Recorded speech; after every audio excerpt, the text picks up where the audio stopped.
Buon pomeriggio da parte di Franco Segreto per questo speciale replay di giovedì 26 settembre 2019. C'è stato un turno infrasettimanale sia in Serie B che in Serie C. Per quanto riguarda la cadetteria, il Cosenza ha pareggiato in casa, come tutti saprete, per 1-1 contro il Livorno, mentre il Crotone sui titoli di coda si è giudicato per 2-0 la sfida contro la Juve Stabia. Vedremo gli highlights. Il Cosenza non ha disputato una buona partita, ci sono stati i fischi delle tribune del Marulla contro la squadra che è stata chiamata poi in campo a fine gara a parlare con i tifosi della curva Bergamini, e lì poi alla fine ne è seguito un applauso, si sono rappacificati tra virgolette ben diverse le cose a Crotone, mentre si è giocato ieri mercoledì un altro turno infrasettimanale in Serie C.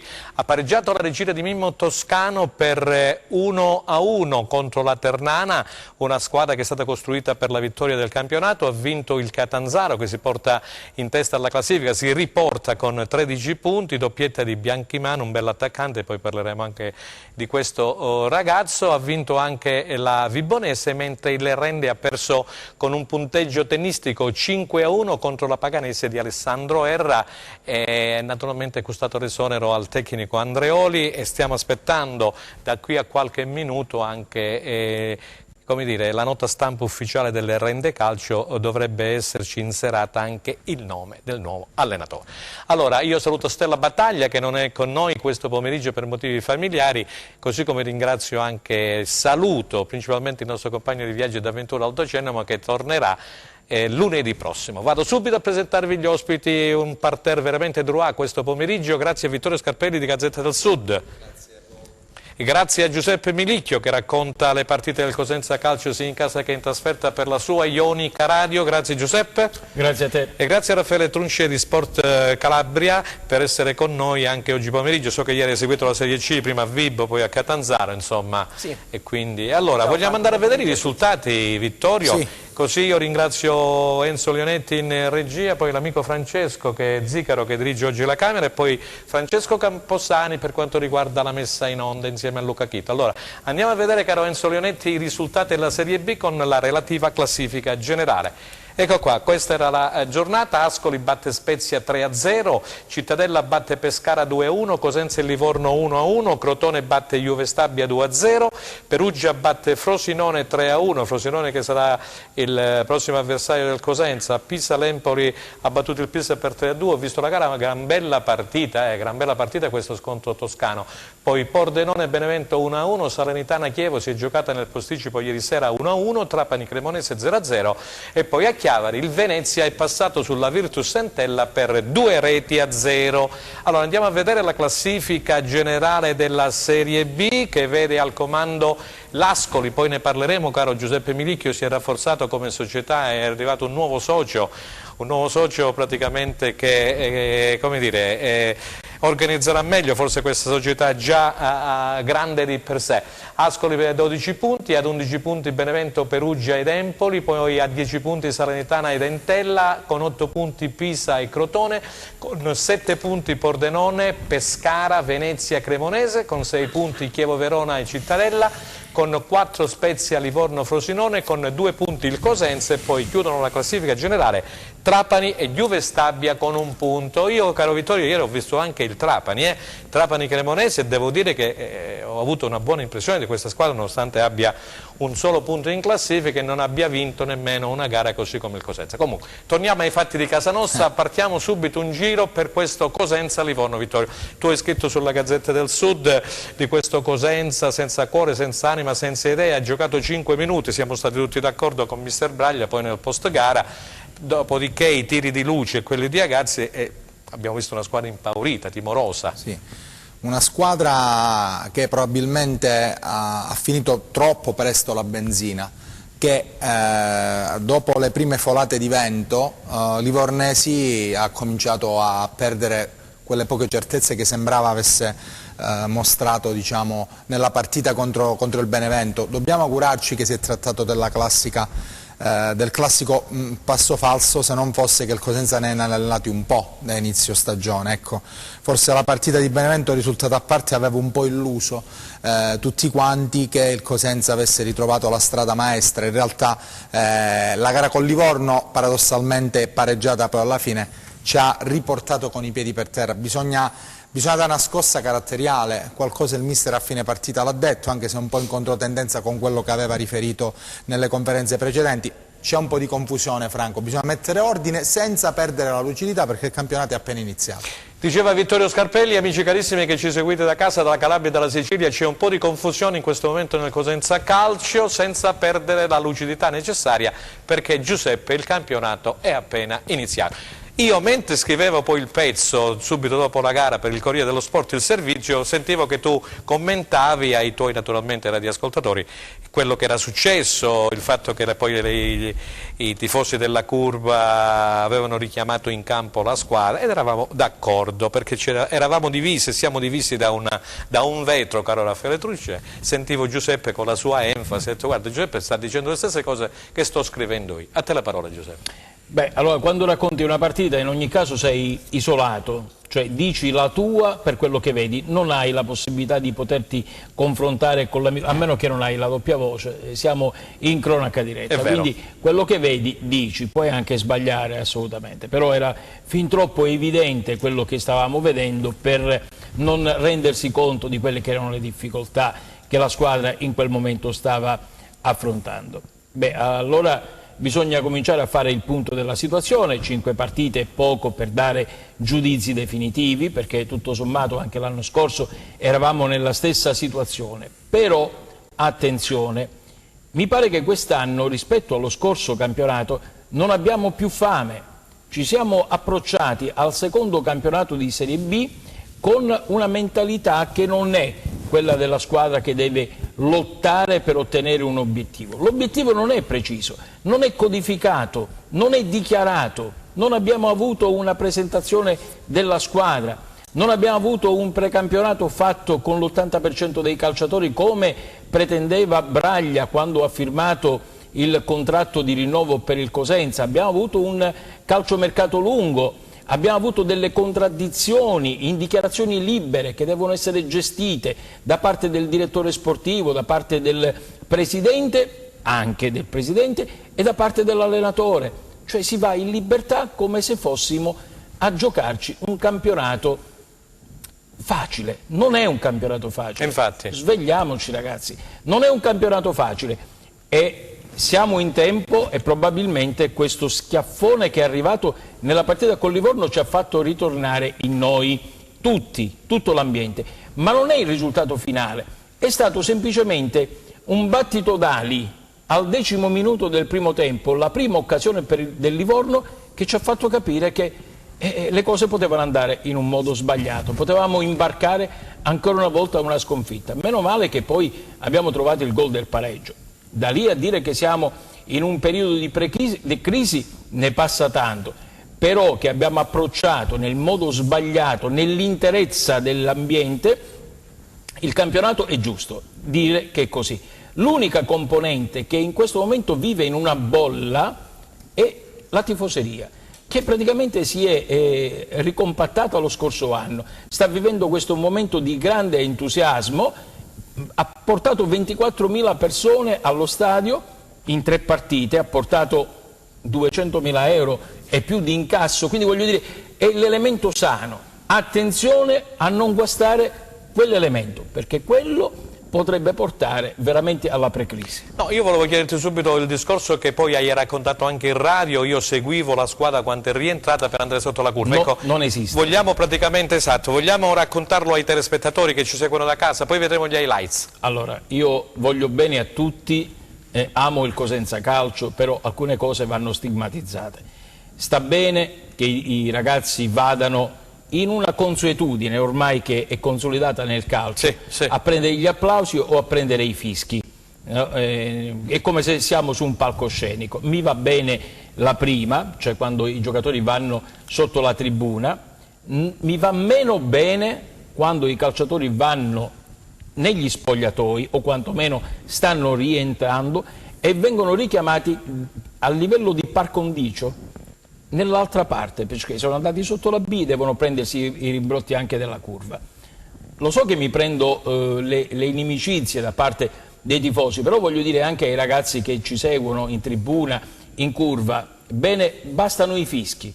I fischi è come quando tu sei sul loggione, fischi, non ti è piaciuto lo spettacolo, però per i nuovi regolamenti che ci sono nella Federazione Italiana del Gioco Calcio non si possono avere, ragazzi, dei rapporti diretti, perché a quel punto rischiate e rischiamo di prendere delle multe e rischiate di prendere anche dei daspo, perché non vi potete assurgere in quel momento a protagonisti nella vostra rabbia di pancia come la mia che racconto la partita, come quella di tutti, come di tutti, a chiamare la squadra e a parlare come se voi foste... No, cioè, ti ho fatto la domanda perché molti mi hanno scritto e quindi volevano... No, ma questo è un consiglio che ci diamo, sì, perché sì, attenzione, sì. Queste sono delle cose che purtroppo io condivido, io l'avrei fatto, io al vostro posto avrei fatto la stessa cosa, ma non è più possibile, quindi evitiamo. Per i regolamenti. Allora, Raffaele Truncea, allora che idea ti sei fatto di questo Cosenza? Perché arrivava da una partita giocata benissimo, in quel di Benevento, poi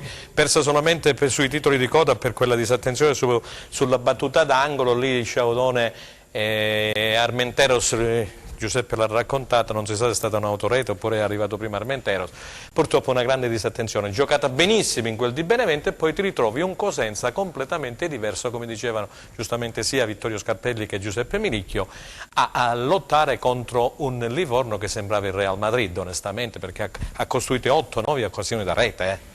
Sì, diciamo che io credo che ci sia una componente abbastanza determinante nella partita tra Cosenza e Livorno, ed è quella che secondo me per la prima volta il Cosenza ha avuto paura non dell'avversario ma di se stesso, perché fondamentalmente il Cosenza quando ha paura, tra virgolette, intendo timore reverenziale dell'avversario, alza quella soglia di attenzione, di concentrazione, di organizzazione tecnico-tattica e magari esce anche un grandissimo risultato. Io con Livorno ho visto una paura intrinseca dei lupi, ho visto una squadra che ha avuto timore delle proprie impotenze, sotto il profilo fisico, sotto il profilo anche tattico, perché se magari la testa dice di fare qualche cosa ma le gambe non rispondono a tale input, è chiaro che va in difficoltà, è chiaro che gli avversari percepiscono questo tuo essere vincolato ed è chiaro che poi prendono campo, prendono coraggio e sembrano di essere una squadra totalmente più forte. Io credo che il Cosenza debba ritrovare intanto un po' di smalto, un po' di brillantezza, un po' di freschezza a livello atletico. È chiaro che non ti aspetti una squadra totalmente differente da quella vista a Benevento, però magari 9/11 erano gli stessi, perché è cambiato solamente Bruccini, che non c'era, insieme all'Azar, che poi è uscito per infortunio, quindi è chiaro che un po' di stanchezza c'era, però questo è un altro tasto dolente secondo me, bisogna capire bene il Cosenza cosa deve fare, però lo deve fare alla svelta. Ok, grazie Raffaele Truncea per questo primo giro. Allora Enzo Leonetti, andiamo a vedere gli highlights appunto con le interviste, sentiamo Braglia, quello che ha detto nel post partita. Partiamo subito con Cosenza Livorno, grazie. Un punto prezioso allo scadere al termine di una gara giocata non in maniera brillante, anzi non era il Cosenza che siamo abituati a vedere, quello sceso in campo nel turno infrasettimanale contro il Livorno al San Vito Marulla. Dopo le prestazioni confortanti ma poco produttive nelle ultime giornate, i rossoblù di Braglia speravano di invertire la rotta dopo 3 stop consecutivi ed invece la squadra dopo un primo forcing iniziale è apparsa contratta, con i toscani capaci di imbrigliare i silani e di mettere i brividi ai circa 6.000 tifosi presenti sugli spalti. Prima è Agazzi a rendersi pericoloso dal limite dell'area, poco dopo Luci manda la sfera alta di un soffio. Alla mezz'ora dopo che Lazar è costretto a cedere il posto a Baez, Rajcevic per il Livorno va vicino al vantaggio con un inserimento centrale a Perina battuto. La squadra di Breda è padrona del campo, Marsura prima del riposo sfiora il palo e i lupi tirano un sospiro di sollievo anche nel recupero, quando Perina è costretto a metterci una pezza per respingere il bolide di Porcino. Nella ripresa l'equilibrio resiste per 7 minuti fino al gol di Marsura, che vede Perina fuori dai pali e sblocca il risultato. Il Cosenza è tramortito, la reazione è confusionaria e inconcludente, il Livorno ne approfitta e prova a raddoppiare al 10° con questa conclusione di Rajcevic. Braglia richiama in panchina Masciac. e al suo posto manda in campo Pierini, che suona la carica, e i lupi sono più propositivi e pericolosi, ma è all'ultimo respiro che il Cosenza riacciuffa la gara, proprio con Pierini che con un tiro a giro che si insacca all'incrocio dei pali regala un punto preziosissimo per la classifica e soprattutto per il morale. Braglia, tornato in panchina dopo 2 turni di stop nel post gara, dice: se perdiamo serenità andiamo in paura e non concludiamo nulla. Noi abbiamo fatto 5 minuti, poi siamo spariti per tutto il primo tempo, ci è preso paura, non era un fatto di 1, 2, 3, qui c'era da cambiarli tutti. Spero vivamente che sia stato un fatto che non avevamo recuperato la fatica di Benevento, però qualcosa bisognerà fare, perché non accompagniamo molto l'azione, lasciamo troppo solo Rivière, che già ha i suoi problemi. In questa maniera a fare gol ci voleva un'invenzione che poi c'è stata, se no le partite le perdi, perciò dovremo cambiare e sfruttare la velocità che abbiamo, cercando di recuperare il più velocemente possibile ragazzi che non stanno benissimo, tipo Carretta, che quello che abbiamo visto ultimamente è la fotocopia, il fratello di quello bravo che l'abbiamo preso noi. Perciò bisogna stringere i denti, perché è un momento difficile, un momento dove se perdiamo serenità e ci facciamo prendere dalla paura, come abbiamo fatto oggi, non abbiamo messo un pallone per terra per tutto il primo tempo, abbiamo solo rinviato in un ambiente che fino alla fine non ha assolutamente contestato nessuno. Ok, allora abbiamo ascoltato mister Braglia, molto piccato, caro Vittorio Scarpelli, sì, di Gazzetta del Sud a fine gara, però c'è un lungo elenco di infortunati. Come si giocherà sabato a Frosinone, così come giocherà però venerdì sera, quindi domani sera, il Crotone in anticipo su Rai Sport a Pescara, bisognerà fare, come ha detto Braglia, un momento difficile di necessità virtù, perché non stanno i giocatori del Cosenza in ottime condizioni, sia dal punto di vista fisico sia dal punto di vista proprio atletico, perché sono arrivati i ragazzi in vari step, non ultimo il signor Riviere, che è arrivato il 12 settembre. Te la parola allora. Che sì, ci puoi dire degli infortunati? Sì, io intanto la Zarra, sulla Zarra abbiamo insistito proprio perché può essere una sorta di regista arretrato. Molte squadre che non hanno brillantezza, starà fuori 3 settimane? Sarà fuori, secondo me salterà le prossime 2 partite sicuramente, e poi forse anche qualcosa in più. C'è la sosta poi? C'è la sosta, quindi forse potremmo rivederlo nella trasferta poi successiva dopo il Venezia. Esatto. Penso che Litteri potrebbe essere arruolabile, non pienamente recuperato forse dopo la sosta. Bravo. Quindi comunque insomma è ancora presto, per la di Venezia forse è esagerato. Canutè ha una piccola distorsione, loro cercheranno secondo me di recuperarlo. Le condizioni di Bruccini? Al di là di questo, Bruccini ha preso una botta, tant'è che non è neanche in tribuna, nell'ultimo è stato mandato in tribuna. Sono quei piccoli acciacchi che possono starci, il problema non è tanto gli infortunati, il problema riguarda chi c'è, e comunque è quasi assimilabile agli infortunati. Mi riferisco a Masciash, Rivière, gente che non si è allenata. Sono giocatori che in questa fase non possono essere schierati all'inizio. A me dispiace quando il mister dice adesso si fa come dico io, questa è la sintesi. Questa un po' mi lascia interdetta, questa affermazione. Non ci saranno più garanzie. Però il discorso qual è? Giocatori già straspremuti dopo una partita bellissima obiettivamente a Benevento, riproporli dopo 4 giorni a mio giudizio può essere un azzardo, però chiaramente parliamo dopo la partita, mi rendo conto. Qualcuno ci scrive, Giuseppe, dicendo che il Cosenza sta facendo il precampionato nel campionato, non è un rischio? Ma era un rischio calcolato, un rischio voluto. Voluto? Calcolato? Assolutamente sì, perché basta leggere quelle che sono le dichiarazioni, che hanno viaggiato su 2 canali che praticamente erano distinti e separati, discordanti. Allora, noi abbiamo seguito Braglia, lo abbiamo seguito nelle interviste dei vari dopo partita, quando anche nelle amichevoli ha sbrottato più volte dicendo io voglio gli acquisti. Stefano, perché lui chiama Stefano Trinchera, sì, e il Presidente sanno quello che devono fare e io ho fiducia. Quel paletto è stato spostato dal precampionato al calciomercato, all'ultima settimana di calciomercato, quando il campionato era già cominciato. Attenzione, perché questa è una situazione veramente paradossale: si comincia il campionato e il calciomercato è ancora aperto, ma al di là di questo siamo andati poi a spostare ancora il paletto a quello che era il mercato degli svincolati. Dopodiché è arrivata l'ultima dichiarazione in 49 secondi di conferenza stampa prepartita da parte di Braglia, che è arrivato e ci ha detto vorrei chiarire una cosa, si è parlato tanto, tutti hanno detto la loro, io vorrei dire a questo punto bravo Trinchera, bravo il Presidente, adesso giochiamo.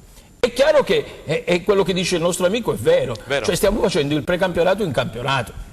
Punto e basta. Posso leggere dei messaggi che sono arrivati prima di dare la parola a Truncero? Non so se dobbiamo andare poi in pubblicità. Ci saluta Aldo Gennamo, complimenti, giuste riflessioni, molto condivisibili. Poi Massimo Dione Salvi, buon pomeriggio a tutti voi, bella trasmissione, troppo brutto per essere vero questo Cosenza visto al Marulla contro il Livorno.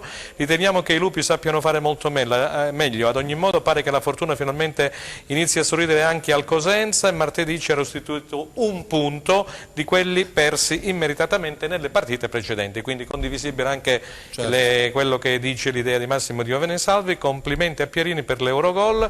Poi c'è un altro che ci scrive, Giuseppe Tomasi, che salutiamo. Giuseppe Tomasi è un nostro affezionatissimo. Il Cosenza visto con Livorno è stato brutto da vedere, non avrebbe meritato neanche il pari. Onesti i tifosi.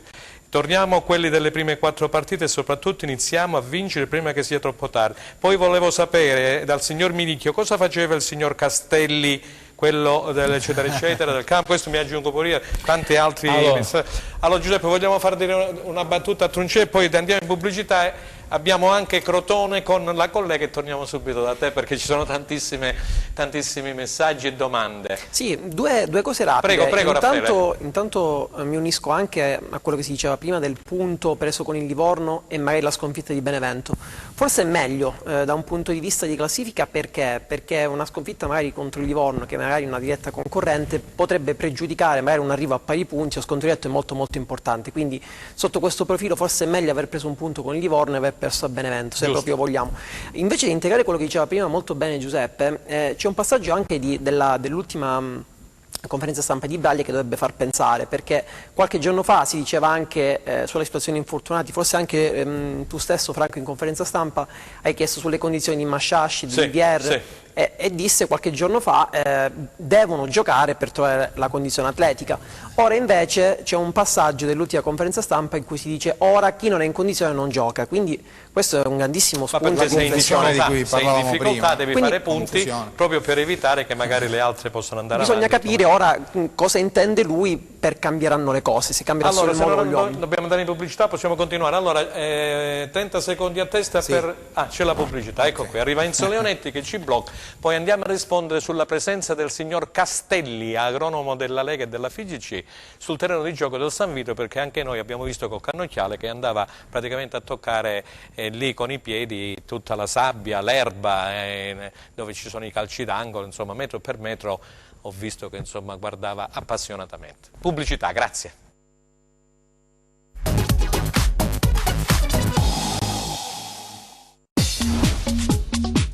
Cerca Teleeuropa sul tuo Play Store o Apple Store e scarica la nostra app.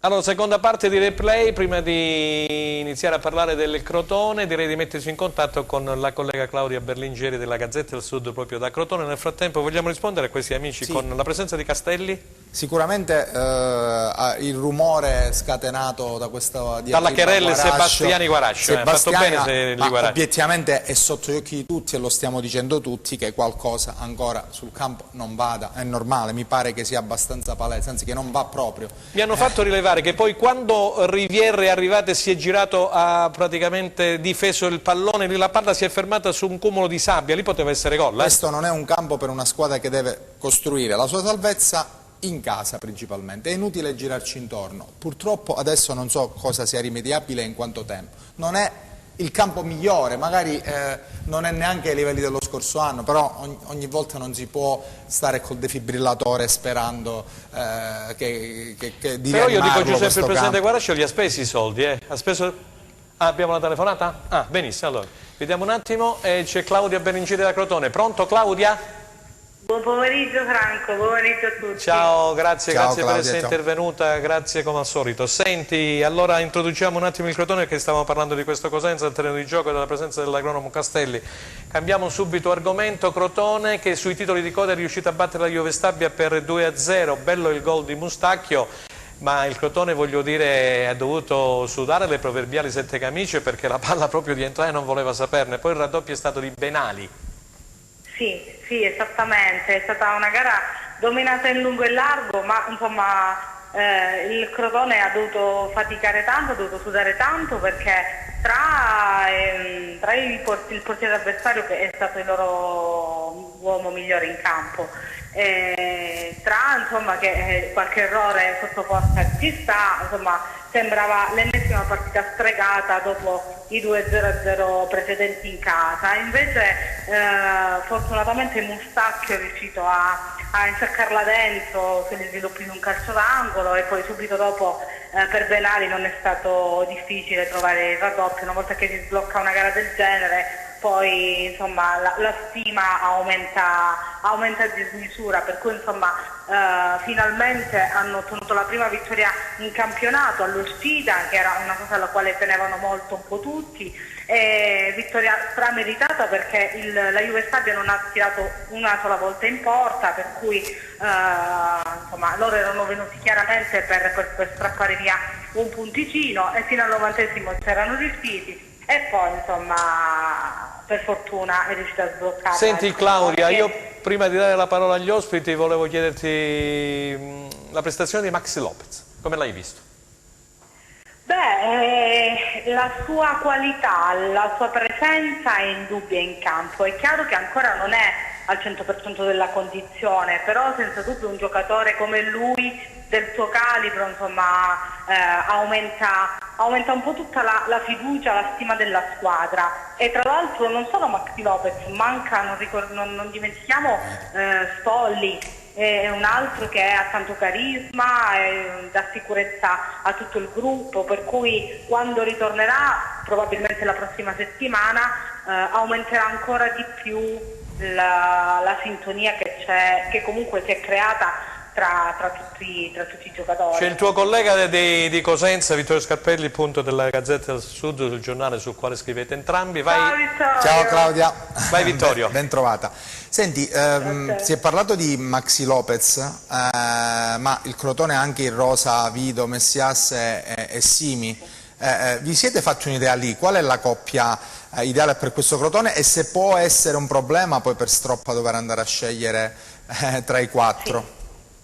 Sì, allora, per il momento, secondo il mio punto di vista, la coppia quella che ha più affiatamento è Simi Messias, perché chiaramente Maxi Lopez è arrivato un po' dopo, però si è già inserito molto bene nei meccanismi del gruppo e del gioco che vuole il mister. È chiaro che ci vorrà tempo per trovare un po' l'amalgama con tutti, però insomma già sta andando, diciamo che è nella direzione giusta. Per quanto riguarda gli altri, ti cito anche Nalini, che è rientrato da poco, è stato convocato, ma ancora anche lui è da circa un anno che non si vede in campo, per cui ci vorrà del tempo per rivederlo. Però insomma anche lui può essere molto insidioso per le difese avversarie. Ti dirò, noi la stessa domanda che noi abbiamo fatto al mister, e lui è ben contento di essere in difficoltà, perché è chiaro che quando ti giri verso la panchina e hai diverse scelte, per un allenatore è una sensazione positiva, perché vuoi stravolgere la partita, e in questo senso quest'anno Stroppa ha tutte le carte in regola per poterlo fare, quindi mettere Vido, mettere Maxi C'è delle Lopez, valide alternative, insomma, esatto, perché caratteristiche diverse, quindi è ben contento di essere in difficoltà in questo senso. Ok, Raffaele Tuncè, poi chiudiamo. Ciao Claudia, senti, Ciao Raffaele! io ho rivisto poi anche la partita in differita, ma pensi che anche l'ingresso di Crociata abbia un po' spaccato la partita e possa essere una vera sorpresa proprio per, dicevamo prima, per le alternative, ma anche al centrocampo, un centrocampista come Crociata può far comodo? Assolutamente sì, Crociata ma anche Mazzotta hanno dato quello sprint in più per attaccare, perché fino al 90esimo si cercavano di sfruttare i cross, ma sistematicamente la difesa dello Juve Stabia riusciva a neutralizzare. Invece Mazzotta, Crociata hanno attaccato di più la profondità, verticalizzavano di più, e poi da lì è nato poi un po' quella che è stata poi la vittoria. Di Crociata un po' ce l'aspettavamo, perché sempre in conferenza il mister ha detto che si stava allenando alla grande, che però molte volte i cambi forzati non gli hanno consentito di inserirlo.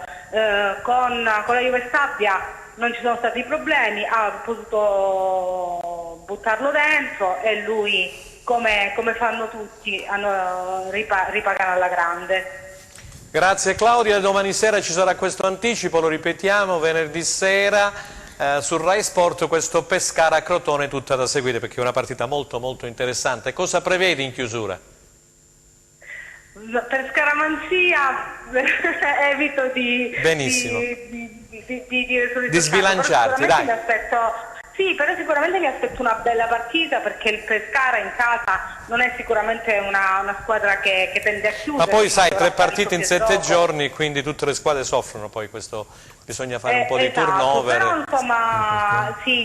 insomma quando affronti una squadra che ha la tua stessa mentalità, quindi quella di giocare, lo spettacolo sicuramente ne beneficia per tutti. Benissimo, grazie Claudia Berlingeri, Gazzetta del Sud da Crotone, grazie per essere intervenuta e buon lavoro, ciao.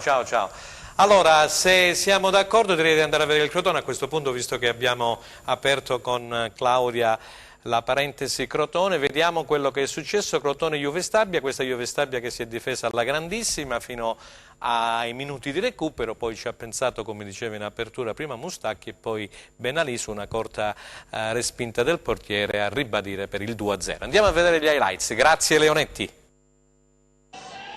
Decisiva la zona Cesarini anche per la vittoria del Crotone, che all'uscita contro la Juve Stabia la squadra di Stroppa gioca fino alla fine, desiderosa di agguantare i 3 punti dopo lo stop esterno contro la Cremonese. Nel primo tempo i padroni di casa si rendono da subito pericolosi, ci prova prima Barberis con un tiro al volo ad impensierire l'estremo stabiese russo, ma il pallone finisce alla destra del portiere. I pitagorici spingono sull'acceleratore mettendo sotto pressione la retroguardia giallo-blu. Al 22esimo, al termine di una clamorosa azione, Maxi Lopez si divora la palla del vantaggio a porta sguarnita. I calabresi hanno sui loro piedi diverse occasioni pericolose, ma il risultato non si sblocca. Il primo atto della gara si conclude a reti inviolate. Il secondo tempo si apre con il neoentrato Crociata che colpisce il palo con un tiro dalla media distanza. Il Crotone le prova tutte, complice anche una squadra ospite falcidiata dagli infortuni, e così dopo il forcing forsennato nel largo recupero concesso al direttore di gara, ecco materializzarsi il successo. Prima sugli sviluppi di un calcio d'angolo Mustacchio trova un pallone vagante che spedisce alle spalle di Branduani per l'1-0 e 3 minuti più tardi ci pensa Benali a chiudere i conti segnando la rete del definitivo 2-0. Un successo meritato che rilancia le ambizioni dei pitagorici. Devo dire che in casa col Cosenza e in casa con l'Empoli abbiamo fatto la stessa partita. Con il Cosenza non è stata così netta e pulita per quello che riguarda la qualità del gioco, però comunque siamo arrivati sempre alla fine ad avere il rammarico di non aver portato a casa i punti. Questa sera finalmente, perché se fosse finita in maniera diversa non so che cosa potevo venire qua a dirvi, perché la squadra ha lavorato in una maniera esaltante, lavorando sugli esterni, centralmente, arrivando davanti alla porta, tirando da fuori, sono stati veramente bravi. Infatti i complimenti vanno ai ragazzi che ci hanno creduto fino all'ultimo, a chi è entrato che ha fatto la differenza nel voler dare una spinta in più, e fare una partita del genere contro una squadra, e se l'avete vista in queste partite, che creava tantissimo, e non concedere praticamente un tiro, vuol dire che i miei giocatori hanno fatto una partita eccezionale. Ok, allora abbiamo sentito anche Giovannino Stroppa, mi sembra che il Crotone abbia imboccato la giusta strada. Raffaele Tucci. Beh, ha imboccato la giusta strada per quanto riguarda i volumi di gioco sicuramente, perché è una squadra che crea tantissimo, una squadra votata all'attacco, propositiva e aggressiva numericamente, perché porta tantissimi uomini al centro dell'area quando va in estensione offensiva. Nelle prime due partite casalinghe contro il Cosenza nel derby e contro l'Empoli ha avuto un po' di sterilità per quanto riguarda il reparto avanzato, poca incisività degli uomini di Stroppa, che hanno, a mio avviso, lasciato qualche cosina per strada, qualche punto per strada. Poteva avere qualche punto in più anche dopo la sconfitta di Cremona. È vero che con la Juve Stabia la vittoria è stata legittima, meritata, eccetera eccetera, però è pur vero che non si deve fare, secondo me, per una squadra dalle ambizioni del Crotone, troppa mole di gioco per poter poi essere incisiva in poche occasioni. Il Crotone su questo deve lavorare, però è chiaro che quando hai a disposizione un materiale tecnico anche a centrocampo come Barberis, Benali, ti viene un po' tutto più facile. Esatto, però insomma il Crotone deve fare questo campionato ed è una squadra sicuramente che diverte e che fa divertire. Giuseppe, parlava poc'anzi Vittorio Scarpelli di questo, diciamo, reparto avanzato che può scegliere come vuole Giovannino Stroppa, no?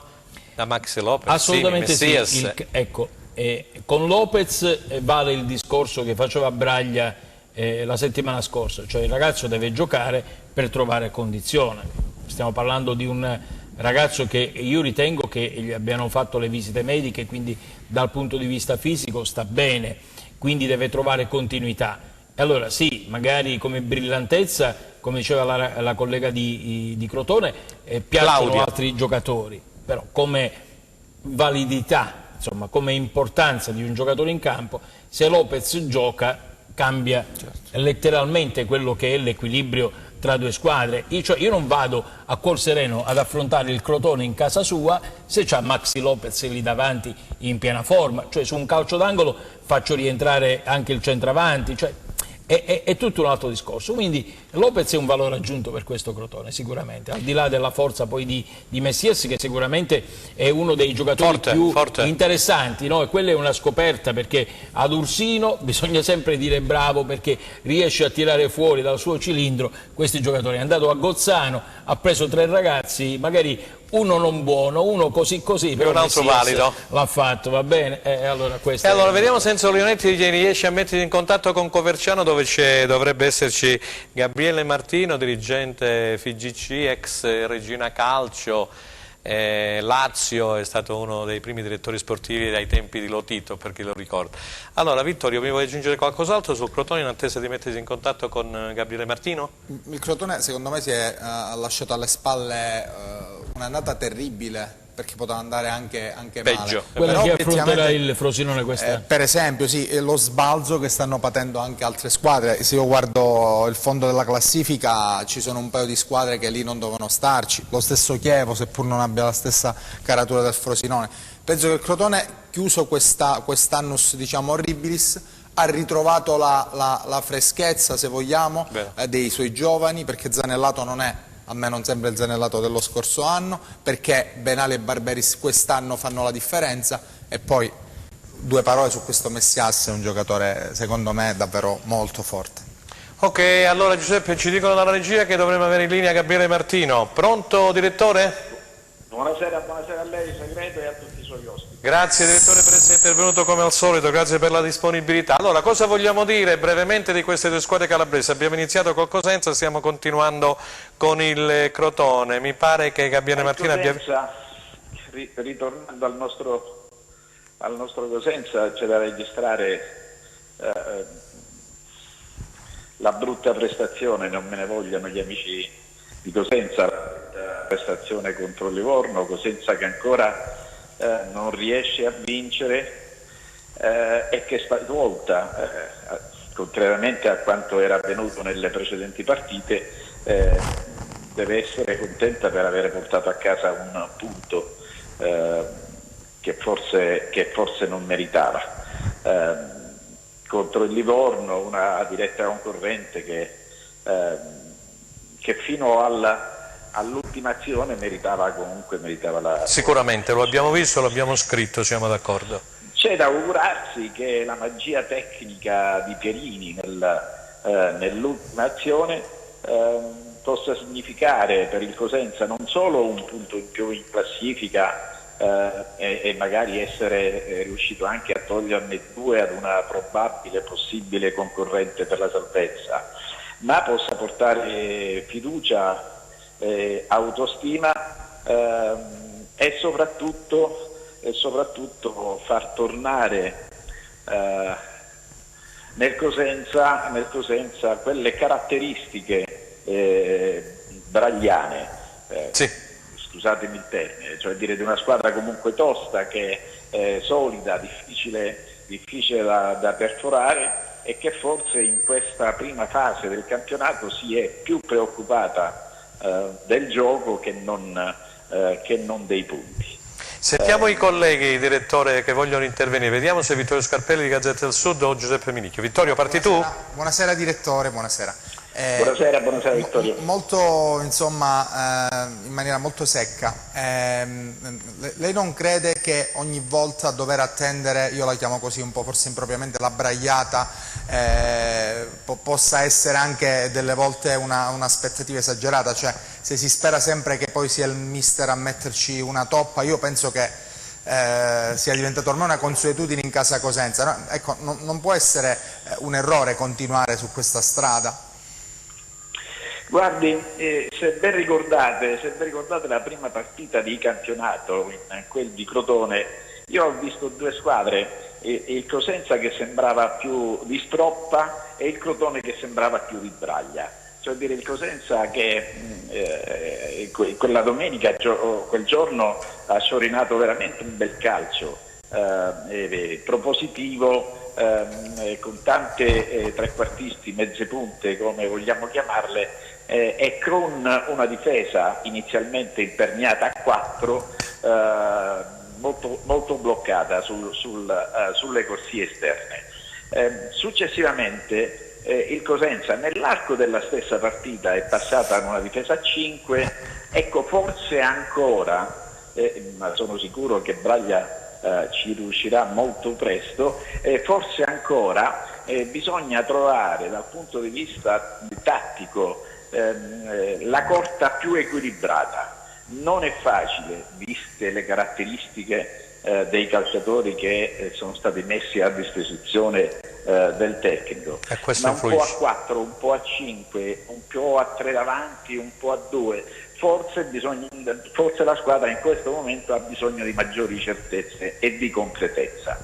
Certo, c'è da dire anche che gli ultimi arrivi ancora non hanno avuto possibilità o comunque non hanno le condizioni per incidere positivamente sull'organico, ma credo che stia arrivando proprio il momento dei punti, e sono sicuro che l'esperienza dell'allenatore riuscirà ben presto. Lei dice bene, bisogna quadrare la squadra all'insegna della classifica e non del bel gioco. Quindi maggiore equilibrio, bisogna quadrare la squadra, questo è l'assunto del direttore Gabriele Martino. Giuseppe Minicchio, vuoi fare una domanda? Sì, direttore, buonasera, buon pomeriggio. Allora, quanto incide questo calciomercato così lungo in un Purtroppo campionato? non la sento bene.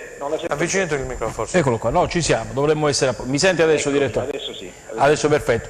Quindi quanto incide questo mercato così lungo in un campionato di Serie B che parte e che chiaramente poi deve attingere nell'ultima settimana e poi anche agli svincolati? Quanto può incidere sull'andamento iniziale delle squadre? Guardi, la campagna trasferimenti che dura così tanto dovrebbe favorire la logica di mercato delle società. È chiaro che però se arrivi all'ultima settimana dovendo necessariamente coprire dei ruoli importanti come lo era nel caso del Cosenza, negli ultimi giorni puoi non riuscirci, un po' per motivi economici, un po' perché poi negli ultimi giorni le altre società che potrebbero o dovrebbero cedere giocatori importanti non hanno più il tempo per poterli sostituire, diciamo arrivare alla fine del calciomercato con l'assillo, come era nel caso del Cosenza, dicevamo prima, con l'assillo di dover completare l'organico in posizioni importanti, poi ti mette nelle condizioni di dover ricorrere al mercato degli svincolati, tra virgolette, mercato, e il più delle volte questo non porta a giovamento. Ok, Grazie, direttore, allora io sto rispondendo a molti amici, caro Giuseppe, che ci scrivono, mi chiedono per il direttore sportivo questa situazione del rende, direttore, perché lei conosce Franco Gagliardi, è stato un suo delfino, tra virgolette, avete lavorato insieme per tanti anni, sia alla Regina che altrove, e cosa è successo a Rende? Chi potrebbe essere allenatore? Perché si fa il nome di Dionigi, si fa il nome di Nevi Orlando, tutti allenatori svezzati, tra virgolette, da Gabriele Martino. Guardi, io sono stato a vedere dal vivo il derby Vibonese Rende. Quel giorno la Vibonese ebbe facile vittoria contro il Rende, che ha dimostrato in quell'occasione di essere poca cosa. Secondo me, dopo i due esaltanti campionati precedenti, sì? Sicuramente quest'anno si sono state sbagliate delle scelte in casa Rende. Capita soprattutto in chi pensa, dopo poco tempo, di aver capito tanto del calcio. Ma sono convinto che al di là del possibile, probabilissimo sollevamento dall'incarico del tecnico, io sono convinto che riusciranno, il tempo ce l'hanno ancora, riusciranno a mettere a posto i coach, basta mettere da parte un po' di presunzione. Grazie direttore per essere intervenuto con noi, voi, è stato chiarissimo come al solito, grazie. In bocca al lupo, grazie. Crepi, allora, o viva il lupo, insomma, come vogliamo dirla. Vittorio, mi pare che è stato chiaro il direttore per quanto riguarda il Cosenza, vabbè, il Crotone domani ne parla. Molto incisivo, ha detto delle cose che praticamente... Molto esperto, molto esperto. Da questo punto di vista, insomma, è stato incisivo anche sul Rende, insomma, il direttore non parla mai a vanvera, io sono d'accordo con molte cose che ha detto, se non altro pure sul mercato, questa continua necessità di attendere l'ultimo secondo, poi si rischia di venire col cerino spento, è successo questo. Grazie a Vittorio Scarpelli, allora andiamo in stacco pubblicitario, poi riprenderemo per la terza ed ultima parte di Replay. Restate con noi.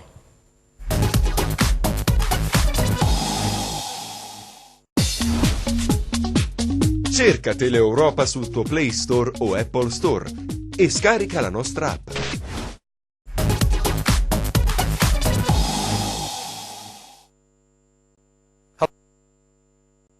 Per questo giovedì 26 settembre 2019, allora io direi di andare a vedere subito il prossimo turno, perché abbiamo anticipato il discorso del Crotone che giocherà appunto domani sera a Pescara, una bella partita questa tra il Pescara ed il Crotone venerdì in anticipo, mentre il Cosenza giocherà a Frosinone contro la formazione di Alessandro Nesta, che non è che stia attraversando un bel periodo, anche lui è sulla graticola, il presidente Stirpi ha detto vi mando tutti in ritiro, eccetera eccetera, anche lui potrebbe essere sostituito, vediamo un attimino quello che succederà. Vado a leggere subito il prossimo turno: Benevento Virtus Entella, Chievo Verona Pordenone, Cremonese Ascoli, Empoli Perugia, Frosinone Cosenza, Juve Stabia Cittadella, Livorno Salernitana, Pescara Crotone, Spezia Trapani, Venezia Pisa. Allora, Vittorio Scarpelli, partiamo dall'anticipo naturalmente di domani sera tra il Pescara di Zauri e il Crotone. Sì, bella partita. Sicuramente sarà spettacolare, io vedo ancora favorito il Pescara, come dicevo prima Giuseppe, perché sì? Il Crotone chiaramente fuori casa ancora deve prendere il giusto ritmo. Deve prendere il giusto ritmo, anche se ha già disputato delle ottime gare, portando anche via punti, ma Pescara non è assolutamente un campo facile. Per il resto Frosinone Cosenza... Va bene, parliamo dopo. Fammi sentire Raffaele Truncè che segue il Crotone. Sì, devo dire la verità, io ho seguito anche Zauri l'anno scorso con la Primavera del Pescara sia contro il Cosenza sia contro il Crotone, un 4-3-3 zemaniano molto propositivo, molto aggressivo, non sarà facile assolutamente per gli uomini di Stroppa, però il Crotone paradossalmente gioca meglio contro squadre che non si chiudono diciamo, al primo pericolo, con squadre che hanno un possesso palla comunque che possa eguagliare il proprio, quindi io mi aspetto una grandissima partita con tantissimi gol, chiaramente la partita è da tripla. Partita tripla, non so se è d'accordo Giuseppe, ma con Giuseppe tu partirai tranquillamente per Frosinone, vorrei introdurre, a Frosinone le cose non stanno assolutamente bene, c'è confusione, tanta confusione, Stirpe come dicevo prima ha detto vi mando tutti in ritiro, sulla graticola anche Alessandro Nesta, potrebbe approfittarne il Cosenza? Assolutamente sì, Nesta non è stata la scelta migliore per ripartire in Serie B. Per ripartire in Serie B dopo essere retrocessi dalla Serie A ci vogliono delle certezze. Nesta non è una certezza, Nesta è una scommessa, Nesta è un ragazzo che si sta formando nel campionato di Serie B, lo scorso anno a Perugia ha fatto benino, non ha fatto bene e gli hanno dato questa bella gatta da pelare perché il Frosinone, una squadra retrocessa, e quindi è chiaro che le aspettative sono molto più alte. Le partite che ha giocato fino a questo momento parlano da sole, 4 punti in classifica, a questo punto bisogna vedere l'impatto ambientale che andremo a trovare, cioè se sarà una squadra propositiva perché è una mini crisi a difesa del suo allenatore o se è una squadra che ancora non ha la sua identità e quindi potrebbe andare in balia di Braglia, che è imprevedibile per quanto riguarda l'atteggiamento tattico che poi può proporre in campo. Vero. Al di là di quelle che sono le nostre problematiche che noi in casa nostra conosciamo, sì, però poi alla fine, viva Dio, se noi mettiamo una squadra normale come quella di Benevento, da 6, diciamo da 6, una squadra da 6, io direi, mettendoci dentro un giocatore che io ritengo di categoria veramente importante, quale è Mattia Trovato, che è un ragazzo che quando è andato dentro ha sempre dato quel qualcosina in più. C'è un bel sinistro pure? Sì, c'è un bel sinistro, tira in porta perché noi non abbiamo un attaccante, ci vuole uno che fa gli inserimenti, forse è meglio Mattia che va a fare l'inserimento e non DS16 che è più utile a centrocampo e non delegato magari a trovarsi sempre nell'area di rigore avversaria, però qua sto cercando di sostituirmi a Braglia e quindi mi fermo. Intanto chi saranno i disponibili, no? Domani mattina in conferenza capiremo. In ogni caso quella del Cosenza sarà una gara propositiva. Sicuramente nei momenti difficili si esprime meglio in trasferta comunque il Cosenza. Al di là, nei momenti difficili, guardiamo quello che è successo lo scorso anno, a parità di giornate abbiamo gli stessi punti, abbiamo la stessa situazione, abbiamo Braglia che arriva in difficoltà, ricordiamo Carpi, ci fu il gol di Baez e lì cambiò quel tipo di... all'ultimo minuto, guarda caso. All'ultimo minuto e dobbiamo essere sinceri, Braglia quel giorno era sulla graticola, non dimentichiamolo perché a Carpi nessuno scommetteva tanto, giocarono Baclé che era un ripescato che non era nel gruppo, poi venne ceduto successivamente ma non faceva parte di quel gruppo, era praticamente fuori e il Cosenza riuscì ad andare avanti, quindi questa è una di quelle partite dove il Cosenza ha tutto da guadagnare e poco da perdere, se vogliamo. Ok, sentiamo allora la presentazione della partita della Gazzetta del Sud, quale sarà per Frosinone? Ultima spiaggia per Nesta? Ma io credo per il Cosenza? Sarà una partita che decollerà tardi proprio perché entrambe le squadre saranno guardinghe inizialmente, non dico che sarebbero entrambe soddisfatte dello 0-0 ma quasi, però poi a un certo punto dipende pure come prende la partita. Di sicuro io credo che soprattutto dopo quello che ha detto Braglia vedremo una squadra molto classica, cioè lui ha detto che aveva una idea di squadra e poi con i nuovi arrivi l'ha cambiata, adesso cerchiamo di capire domani qual è la versione diciamo definitiva, quindi un 3-5-2, un 3-4-3, io credo vedremo. Tu pensi che chi ha giocato contro il Livorno che ha lasciato a desiderare, perché i voti che abbiamo dato un po' tutti addetti ai lavori, tranne il Perina e il Pierini, sono stati tutti insufficienti? Io credo che sicuramente al di là di Lazzar che è infortunato, io penso che Masciasce, Rivier e Greco non giocheranno domani, perché non sono in condizione e la squadra va in sofferenza. E siccome non sei in condizione devi far punti, ecco che c'è il rovescio e la medaglia, caro Giuseppe, quello che si diceva prima, non perché io voglia difendere Braglia che non ne ha bisogno, per carità, però puoi far giocare questi giocatori come Maxi Lopez perché il Crotone ha una buona classifica, puoi respirare, ma nel momento in cui ti trovi in fondo alla classifica, alla graduatoria e devi far punti, allora, giusto come diceva Vittorio, forse si preferisce far giocare i vari Trovato, i vari Bro, quelli che hanno più gamba, sono più brillanti. Vado sul sicuro, è normale, vado sul sicuro, vado sulle certezze, vado su dei meccanismi che mi consentono di giocare facile, cioè di non andare in sofferenza. Il Cosenza quest'anno, al di là della partita con Livorno, in sofferenza non c'è mai andato. Dobbiamo essere onesti, mai, nel modo mai. più assoluto, no? Neanche nelle due sconfitte che sono state originate da episodi, ma non da deficienze. Quindi voglio dire, in linea di massima non dobbiamo fasciarci la testa per quello che è successo con il Livorno. Allora io sono un po', ripercorro quello che è capitato. Io penso, è una mia idea tutta personale, sì, poi sentiamo Raffaele pure, che la partita con Livorno ha ricalcato esattamente copia e incolla Carpi, Cremona dello scorso anno.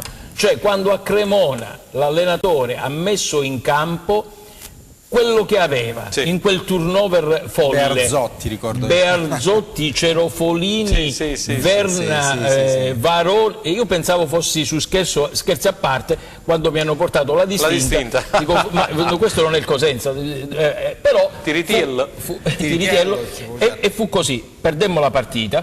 Questa volta ha messo dentro tutti i giocatori che gli sono stati portati dal mercato e li ha mostrati alla piazza. Ha detto, vediamo il centrocampista, vediamo gli attaccanti, vediamo gli esterni, questo ci ha dato il mercato, non sono in condizione, li abbiamo provati, ritorniamo a bomba. Benissimo, questa è la chiave di lettura di Giuseppe Milicchio, vediamo se la condivide il collega Raffaele Truncè. Assolutamente, certo.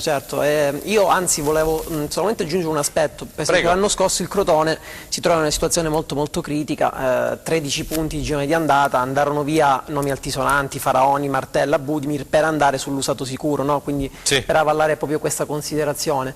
La mia invece di opinione sul Frosinone stesso è il fatto di avere un'identità forzata, perché c'ha tantissimi giocatori offensivi, però il fatto che secondo me Nesta voglia giocare per forza col trequartista ridimensiona un po' quello che è... Con il 4-3-1-2 sì, però secondo me ridimensiona quelle che sono le caratteristiche di Ciano, perché io Ciano lo conoscevo un po' tutti, anche tantissimi anni a Crotone, però avanti Trot e Citro non hanno quella... Trot pure ex Crotone. Ex Crotone, lo stesso Maiella a centrocampo, quindi una squadra votata intrinsecamente a fare quindi le conosci gioco. Bene, insomma. Però sì, però è chiaro che Ciano secondo me quando ha agito da esterno destro in un 4-3-3, in un 3-4-3, rientrando sul proprio sinistro, perché Ciano è un sinistro veramente micidiale, sulle punizioni, Giuseppe. Ha quello spazio, quel tempo che ruba al terzino, al mediano per poter andare al tiro. Da trequartista, se gli spazi sono intasati, secondo me la manovra del Frosinone va troppo a rilento e ha perso diverse partite secondo me anche sotto questo aspetto.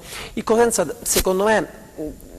Per quanto riguarda il modulo non sono così sicuro ancora, sì, perché se vedo un 3-5-2 vedo Baez largo a sinistra di nuovo e secondo me Baez sta dando tanto alla causa cosentina sotto il profilo atletico. Leggevo tra le righe per la conferenza stampa che voleva far giocare Pierini di nuovo nella sua posizione di La Spezia. Alla Spezia giocava esterno sinistro di un 4-3-3, quindi... Mi aspetto magari 4-3-3, visto che Lazzarri è pure infortunato, legittimo terzino sinistro potrebbe essere una Sentiamo scelta Vittorio Scarpelli che non è d'accordo, almeno no, per carità. Potrebbe, ci possono essere una variabile. No, io sul tridente sono d'accordo, sul fatto della difesa lui questo lo ha detto abbiamo tra le poche certezze c'è proprio quello della difesa a 3, al di là di come sia andata contro il Livorno, quindi io credo realmente che il 3-4-3 sia l'aspetto migliore e credo che a sinistra più che Baez, che poi nel suo DNA possa giocare legittimo esterno, legittimo centrocampo con Capela, Idda e Monaco dietro. Questa è una mia convinzione, però anche perché poi alla fine di sicuro Monaco e Capela, non è abituato a della vecchia guardia, considerate Dorazio che al di là del piccolo problema che ha magari qualche... È più che piccolo mi sa, perché sennò...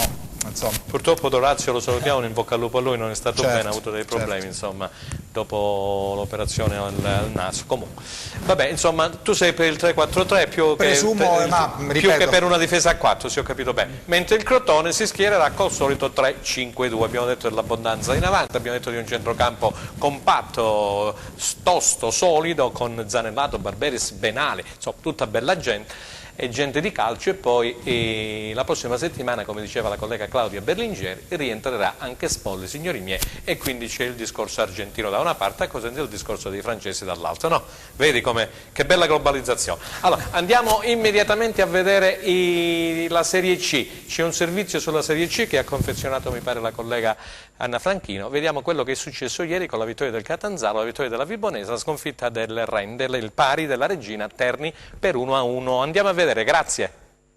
Una sconfitta pesantissima quella del Rende a Pagani, che prende 5 schiaffi in faccia dalla formazione di Erra, un tracollo che costa la panchina al tecnico Andreoli, momentaneamente sostituito dal suo vice tricarico nell'allenamento odierno, in attesa di individuare il suo successore. Sono ore decisive, i nomi che circolano sono quelli di Dionigi, Orlandi, Maurizi e De Angelis. Vedremo cosa accadrà nelle prossime ore, ma tornando alla sfida del Marcello Torre, i calabresi hanno avuto un approccio importante, aggredendo la Paganese e rendendosi pericolosi sin da subito. Poi Scimia, dopo un quarto d'ora, ha firmato il vantaggio rendese. Dopo il gol realizzato è ancora la squadra del presidente Coscarella la padrona del match, e sempre Scimia va vicinissimo al raddoppio. La Paganese, dopo il colpo subito, si riorganizza e prima del riposo pareggia i conti. Poi nel secondo tempo l'atteggiamento dei padroni di casa cambia le sorti della sfida e Diop, con la sua doppietta personale, spegne definitivamente le speranze dei biancorossi, che capitolano quando Alberti e Schiavino segnano le reti del definitivo KO. I bianchimano con un gol per tempo a chiudere la pratica Rieti e a riportare il Catanzaro in vetta alla classifica, questa volta condivisa con la Ternana. Cattiveria agonistica e maggiore concretezza, le parole d'ordine dei giallorossi, che dopo lo stop subito pochi giorni prima rialzano la testa e guardano avanti verso un obiettivo quanto mai alla portata. Poca cosa il Rieti al cospetto delle Aquile, che dopo alcuni tentativi a vuoto riescono a sbloccare la sfida e a conquistare 3 punti preziosi in vista della gara con la Casertana. La Regina invece resta in scia delle prime, ad un solo punto di distanza, e sfiora l'impresa nello stadio che in passato ha visto il tecnico Amaranto protagonista. Dopo un primo tempo equilibrato, la squadra di Toscano sblocca il risultato in apertura di ripresa con Bresciano e poi, nonostante le occasioni per il raddoppio, subisce il forcing degli umbri, che dopo aver colpito la traversa pareggiano i conti con Salzano. Alla Regina resta l'amaro in bocca, ma si consola con il 6° risultato utile consecutivo. Vince in casa la Vibonese, che contro il Picerno in un quarto d'ora chiude agevolmente la sfida. A nulla serve il gol della bandiera realizzato dai lucani, una formazione in crescita quella di mister Modica, che siamo certi regalerà grandi soddisfazioni. E allora abbiamo visto gli highlights. Raffaele Truncè, ieri sei stato prima a Vib e poi a Catanzaro. Sì. Hai fatto un bel tour de force, insomma. Ho visto un bel Catanzaro veramente, così come ho visto una bella Regina. Sì, partendo dalla Vibonese, peccato che non abbiamo visto il terzo gol di Emmausso, perché è stato di pregevole fattura, sembrava un po' il gol di Crespo nella finale di Milan-Liverpool d'esterno destro. Sì. È stata una partita quella della Vibonese molto tosta, nel senso che è partita con un approccio molto forte, ha messo le cose in chiaro subito, 2-0 dopo 15 minuti, e la Vibonese secondo me può ritagliarsi uno spazio soddisfacente in questo campionato. Catanzaro credo che sia una delle squadre da battere in questo campionato. È vero che ha avuto un passo falso a Viterbo domenica scorsa, però è una squadra che ha delle giocate codificate, dei meccanismi di gioco ben oleati, quindi è una squadra che anche puntellata, se vogliamo, dal calciomercato in maniera anche significativa, è una squadra secondo me che darà tante soddisfazioni al pubblico giallorosso, e insieme alla Regina, che tra l'altro è una squadra che nelle prime partite non ha perso in trasferte tipo Terni, tipo Bari, in casa praticamente è stata una schiacciasassi. È una squadra secondo me completa sotto ogni componente e sotto ogni punto di vista. Un allenatore come Toscano, che è una garanzia per la categoria. Credo che se Regina e Catanzaro sfruttino meglio questa partenza ad handicap di una delle favorite principali del Bari, credo che Regina e Catanzaro veramente possono arrivare fino in fondo per un campionato. Giuseppe Milicchio, Regina da una parte e Catanzaro dall'altra, mi fai la differenza tra i due allenatori? Uno naturalmente come Anoteri, Mimmo Toscano, voglio dire, è uno che ha vinto pure Mimmo Toscano, campionati, guarda, che salutiamo. Mimmo Toscano gioca in casa.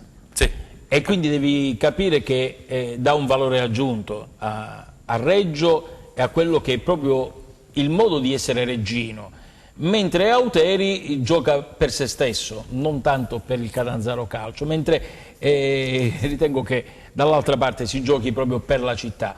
Dal punto di vista poi di qualità sono due ottimi allenatori. Il primo... Amante del 3-4-3, ma anche Mim, 3-5-2, 3-4-3. Sì, poi vabbè, Toscano, se gli gira il nuovo acquisto, chiaramente gli butta la palla avanti, lo mette lì, statuario. Ieri non era nemmeno in panchina perché ancora non sta bene. Ecco, vedi, quelli che arrivano, caro Raffaele, caro Vittorio, poi in ritardo, non vanno nemmeno in panchina perché non hanno la condizione. Tutto il tempo, no? Perché se non gioca uno, gioca l'altro. C'è Reginaldo, c'è Corazza. E quindi questi qua viaggiano tranquillamente, quello è un valore aggiunto.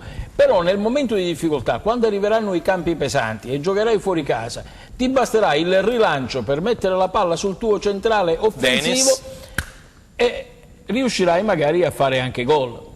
Dall'altra parte c'è questa iattura dei playoff, allora il Catanzaro o vince per via diretta o si arriva ai playoff, insomma Auteri lì non ha fatto mai sfracelli.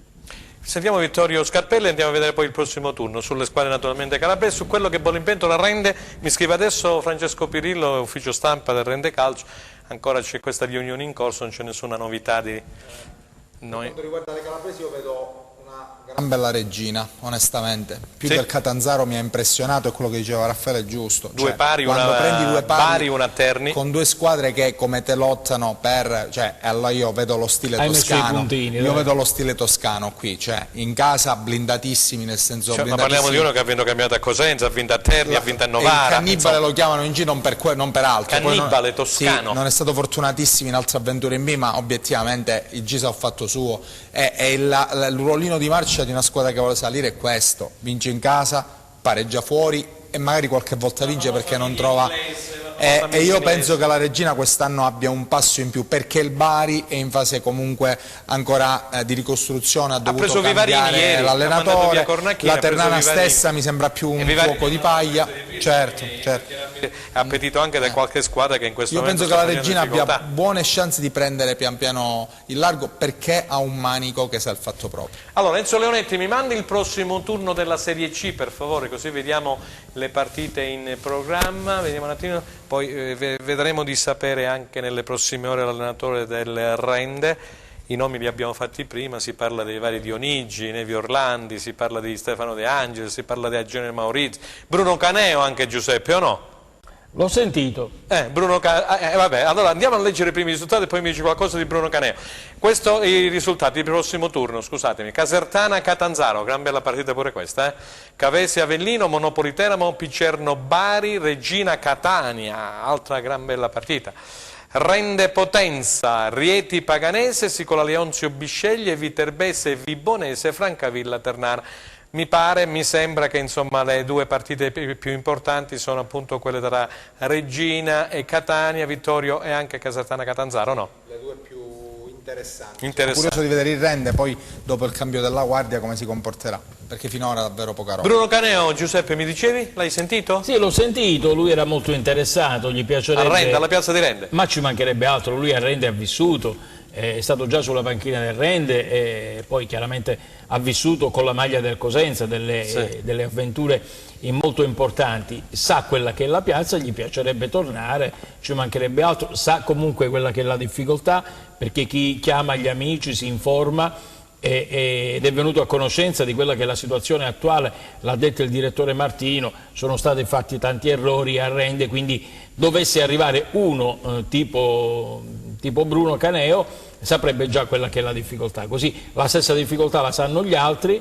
e adesso vedremo, anche dal punto di vista economico non ci sarà da sguazzare a Rende e quindi è una scelta da fare, vedremo. Sentiamo Raffaele Tuncè con, aveva visto le partite che abbiamo fatto vedere poc'anzi nella videata, quale ritiene le più interessanti? Io sono curioso di vedere il Catania, perché nelle ultime due Possiamo vedere la videata Enzo Leonetti del prossimo turno, per favore, grazie. Eccola qua. Perché il Catania nelle ultime due trasferte ha subito 6 gol, 4 a Monopoli e 2 a Potenza. È una prova del 9 secondo me per gli uomini di Camplone e io credo che la Regina possa... Ieri ha vinto 4-0 con la Cavese il Catania. Sì, però ancora la Cavese si è ripresa con Campilongo dopo una gestione Moriero proprio fallimentare, troppo via Moriero fallimentare. dentro Sasà Campilongo, Giuseppe, il nostro amico. Prima vittoria. Cioè, voglio dire, ma come fai a prendere Moriero? Ma con tutta la buona volontà di questo mondo, no? Cioè non me ne voglia Moriero, però ognuno c'ha il suo mestiere. Grande giocatore. Grande giocatore, però voglio dire... Grande alla tornata, dai, ai tempi vi voglio bene, lasciamo stare. E allora parliamo delle calabresi invece, del Rende in particolare, cosa ti aspetti come figura di allenatore, Raffaele? Tu che segui pure il Rende.